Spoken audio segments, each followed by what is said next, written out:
चौथ फिर आ गयो।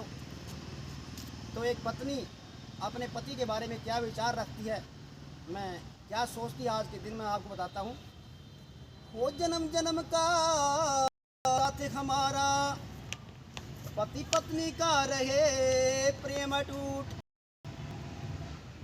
किसी एक पर नहीं लागू होगा, किसी को नहीं मिलेगी छूट। ये दोनों पर लागू होता है साहब। आज पत्नियां बोलेंगी जन्म जन्म का साथ हो, तो एक पतियों पर भी लागू होता है कि जन्म जात हो। तो आज के दिन पत्नियां अपने परिवार की खुशी के लिए, अपने पति की उम्र लंबी करने के लिए एक व्रत रखा करती हैं। आज मैं कहता हूं कि शायद कहीं जगह तो औपचारिकताएं रह गई हैं। कुछ बावलियां तो शाम को 7 बजते ही चांद नारू कर देंगी। कुछ सरदार रखो भाई, अपने आप आपको संकेत मिल जाएगा है कि चंद्रमा उदय हो गए हैं। पड़ोसन आपको अवश्य आगे बता दे कि चंद्रमा उदय हो गए हैं। तो आज ये बड़ा दुर्भाग्य है इस देश का कि नारियों का वो नरम है। नई दुल्हन घर में आती है, आते ही पति पर दबाव डालना शुरू करती है, अपने माँ बाप से अलग हो जाओ, तब इस घर के अंदर आऊँगी। तो मैं उन नारियों को ये अवश्य कहना चाहूँगा कि जिस बेटे को माता पिता ने पाल पोस कर बड़ा किया है, वो उसके लिए बड़ा प्यारा होता है।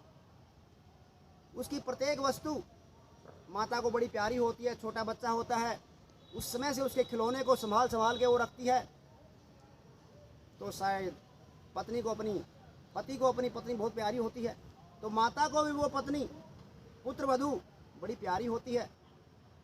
तो क्या कारण है कि जो आज की नई दुल्हनें आती हैं, नई लड़कियां आती हैं, घर में आते ही फूट डालने की कोशिश करती हैं, अलग होने का प्रयोजन कर लेती हैं, विचार कर लेती हैं। तो मैं 2 पंक्ति आज और कहता हूँ। ओ चांद चौथ के आज तुम्हें देख कर कमला भोजन खाएंगी, न पति देव पर कोई पड़े विपत्ति, ये प्रभु से खैर मनाएंगी। इस तरह खैर मनाएं और घर को एक साझे में चलाएं, कोई विपत्ति ना आने दें। तो मैं अभी एक भ्रष्टाचार संगोष्ठी से उठकर आ रहा था, तो मेरे को बातें याद आ गई। अचानक पत्नी का रिंग आ गया, बड़ी सजी संगरी बैठी हुई है, मेरे से पूछने लगे क्या आपने व्रत रखा है। मैंने कहा भाग्यवान, आपका जो अगाध प्रेम है उसको तो 1 नहीं 2 दिन नहीं, हम कई दिन भूखे रह सकते हैं।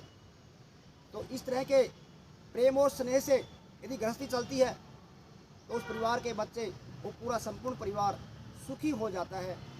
तो इस करवा चौथ को केवल औपचारिकता मात्र ना समझा जाए कि पड़ोसन कहने लगे कि ये फलाने ने करवा चौथ का व्रत नहीं किया, तो उस औपचारिकता को समझकर व्रत ना रखें, एक श्रद्धा भाव को रखें, घरों को टूटने ना दें।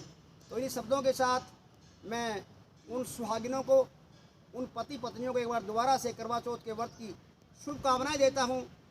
उनके जीवन में सुख संपत्ति बनी रहे। जय हिंद, नमस्कार।